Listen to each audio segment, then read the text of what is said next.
Вітаю вас, друзі! Так зване енергетичне перемир'я завершилося навіть не розпочавшись. Укренерго повідомило, що внаслідок нових російських ударів є знеструмлення абонентів у Сумській, Харківській, Чернігівській та не тільки областях. Росіяни відновили атаки на українську енергетичну інфраструктуру, хоча спершу американський президент Трамп казав, що щонайменше тиждень буде тривати енергетичне перемир'я. В принципі, нічого неочікуваного. Від самого початку було очевидно, що росіяни влаштували просто виставу, цирк для того, щоб показати Трампу такий, знаєте, жест доброї волі, щоб американський президент подумав, що Владимир Путін справді хоче миру, і, напевно, саме тому Трамп буде і далі думати, що є дуже великий прогрес у питанні російсько-української війни. Відновили удари по українській енергетиці ті самі росіяни, які мають дуже надзвичайно значні проблеми у своїй власній енергетиці, і в багатьох російських містах зараз блекаути без українських ударів.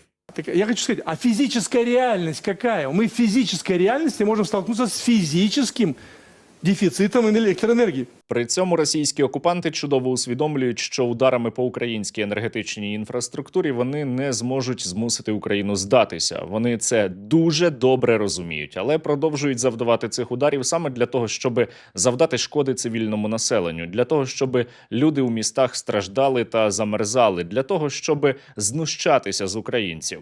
Вооруженные силы Российской Федерации выносят энергетику Украины. Но сказалось ли это на фронте? Нет. На фронте это не сказалось. Вот эти обстрелы, они не ведут к победе. Ну что толку их вымораживать? Они ведь не восстанут. Але ми із вами сьогодні поговоримо на іншу тему. Практично одночасно і кремлівські пропагандисти, і зрадники України, і ті пропагандисти, які налаштовані проти Кремля, але за війну проти України, почали нити.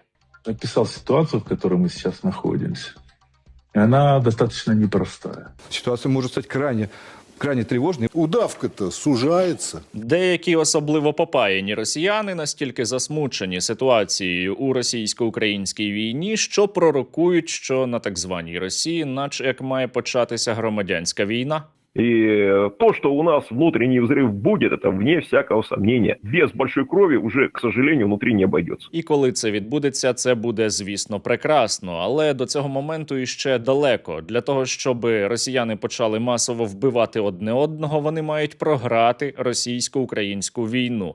Для того, щоб росіяни дохли у більших кількостях, треба ваша допомога. Закиньте вже зараз по 2, 3, 5 гривень на русоріз. Реквізити є, як завжди, в описі до цього відео. Закиньте обов'язково. Тим паче, що Царьов просить цього не робити. Но если мы спасем даже 100 или 1000 жизней на фронте, из-за того, что какой-то представитель среднего бизнеса на Украине не перечислит деньги на безпілотники, эту роботу надо проводити. Ну і ще Царьов дуже просив, благав, щоб ви в жодному випадку ніколи не підписувалися на мій канал. Тому, якщо досі цього не зробили, то підпишіться обов'язково. Поговоримо спершу про Starlink. Є деякі непогані новини. Сьогодні міністр оборони Федоров повідомив, що уряд ухвалив механізм, як далі буде відбуватися верифікація терміналів Starlink на території України так, щоб росіяни не могли їх використовувати взагалі. Усе буде працювати завдяки впровадженню білого списку. Білий список – це буде перелік терміналів, яким буде дозволено працювати на території України. Цивільні зможуть зареєструвати свій Starlink на території будь-якого найближчого ЦНАПу безкоштовно.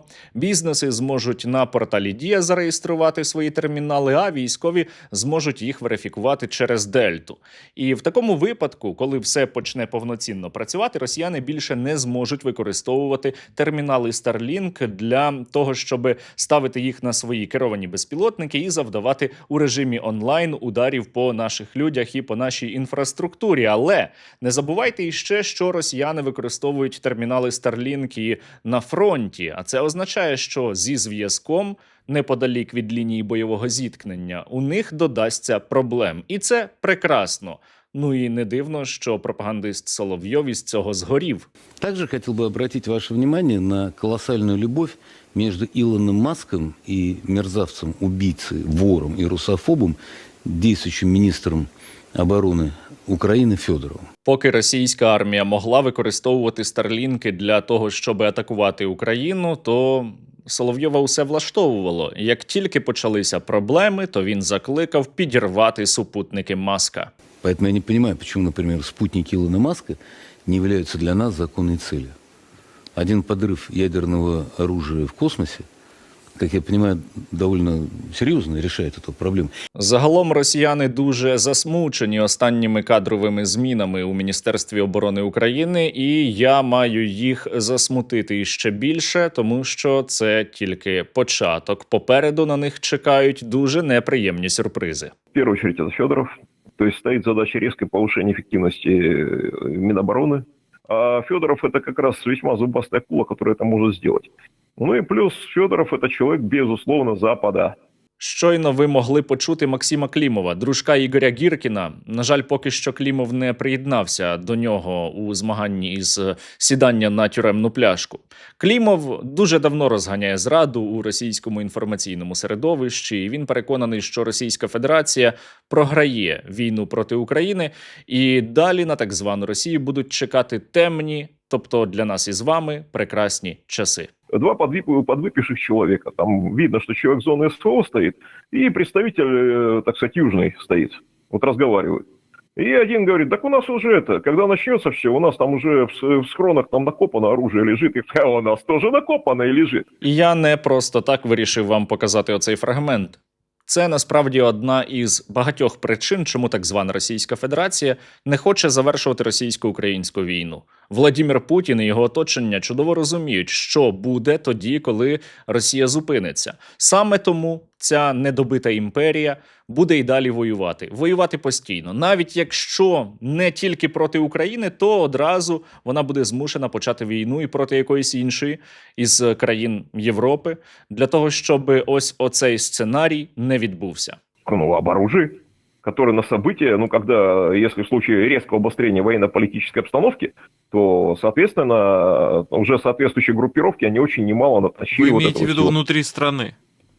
Да, да. Я дуже давно досліджую російську пропаганду. І раніше можна було розмежувати пропаганду, яку несуть ті, хто ненавидять Україну на російському телебаченні, і пропаганду від таких, як Ігор Гіркін.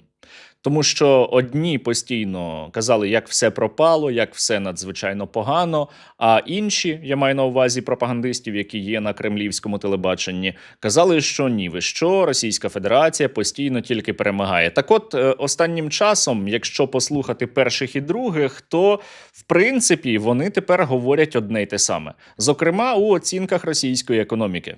Ну вот, давайте не повторяться, падение идет буквально по всем направлениям, даже, извините, в ВПК огромные проблемы.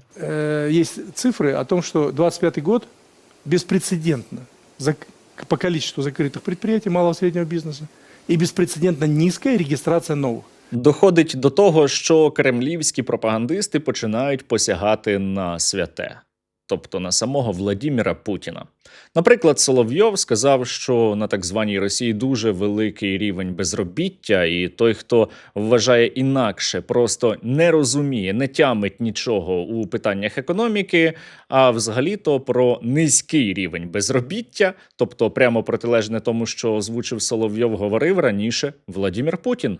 Очередь из людей, которые ищут работу, колоссальная. Да, да.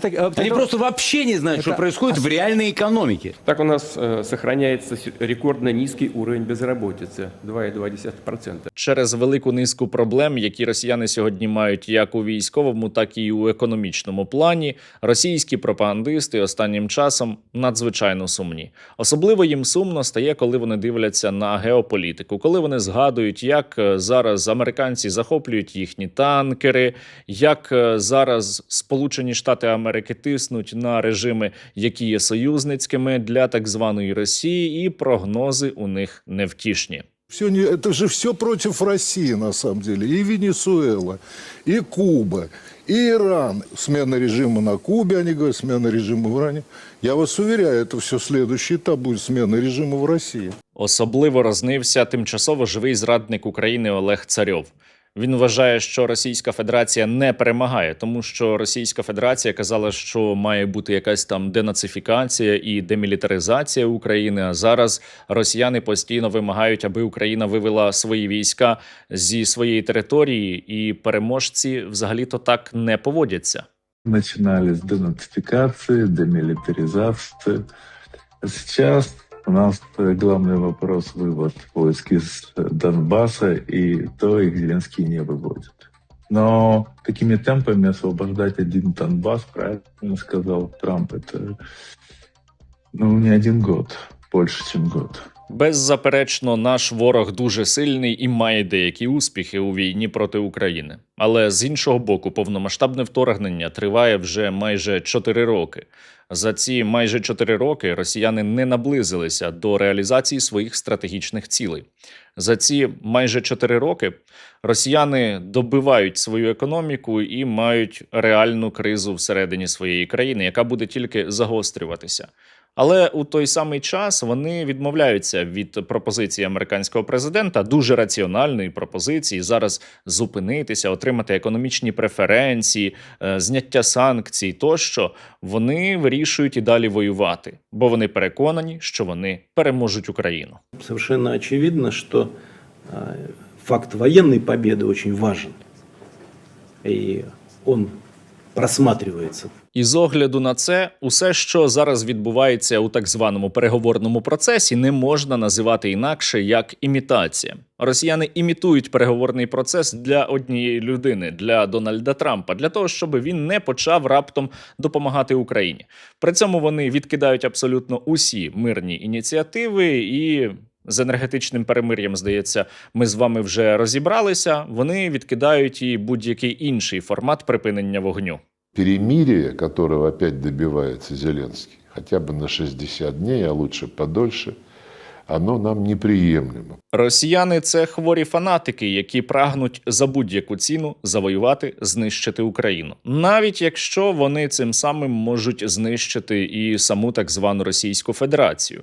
Вони не можуть зупинитися. Вони будуть і далі воювати. Імперія не може існувати без воєн. Сам Владимир Путін довів так звану Росію зараз до такого стану. Тому вони, плекаючи надії, марні надії щодо того, що вони завоюють Україну, вже ціляться і на інші країни Європи. В принципі, гібридні атаки на Європу вже тривають. Але росіяни не соромляться у виразах і кажуть, що треба завоювати їх, треба знищити Польщу і про всяк випадок напасти також і на інші країни, які раніше були окуповані Совєтським Союзом. Поэтому нельзя согласиться с существованием суверенной Армении, или суверенной Грузии, или суверенного Азербайджана, суверенного Казахстана, суверенного Узбекистана. А мы уверены, что Польша может существовать как единое государство? Відповідно, ми із вами не повинні мати жодних ілюзій. Війна сама по собі не припиниться. Її можна тільки припинити. Росіяни не лишають Україні жодного іншого вибору, крім як боротися. Ми за мир, ми за те, щоб війни не було. Не ми цю війну починали, але росіяни не бажають її завершувати. Тому ми маємо сьогодні усі бути у війську або для війська. Ми усі сьогодні маємо підтримувати нашу армію, яка, до речі, завдяки вам за минулу добу отримала іще 158 нових FPV. Бажаємо здоров'я! Ми, воїни 39-ї ОБРБО, хочемо подякувати благодійному фонду спільноти Стерненка за надані 10 бортів та наземну станцію керування до них. Небесний русоріз продовжується. Слава Україні! Героям слава! Дякуємо фонду Сергія Стерненка за надану допомогу, яка наближає нашу перемогу. Слава Україні! Героям слава! Бажаємо здоров'я. Ми, бійці взводу ВПРК 93-ї бригади, висловлюємо щиру подяку спільноті Стерненка і чеській організації Дарек про Путіна за надані 30 FPV на оптоволокні, які вже скоро будуть знищувати живу силу і техніку ворога. Закликаємо донатити на Росоріз. Ваші донати зміцнюють оборону України. Дякуємо за підтримку. Слава Україні! Героям слава! 93-я бригада на зв'язку. Хочу подякувати Дарику та спільноті Стерненка за цю чудову велику партію дронів, які допоможуть нам нищити ворога на Константинівсько-Покровському напрямку. Не зупиняємося. Слава Україні! Героям слава! Бажаю міцного козацького. Дякуємо фонду Сергія Стерненка за надану допомогу у вигляді дронів «Камікадзе» «Росоріс-10». Разом до перемоги! Слава Україні! Героям слава, друзі! Я знаю, ви можете сказати, подивившися цей випуск, що у ньому якось забагато копіуму. Ні, я тверезо оцінюю ситуацію. Наш ворог дуже сильний, він приніс багато горя нашій країні, нашому народові і принесе, на жаль, іще багато. Але варто нам із вами розуміти, що Російська Федерація не всесильна, не непереможна. Це колос на глиняних ногах, і він рано чи пізно впаде. Головне нам із вами бути стійкими, об'єднаними і працювати усім як один на спільний результат, на українську перемогу. Продовжуйте і далі допомагати силам безпеки та оборони України.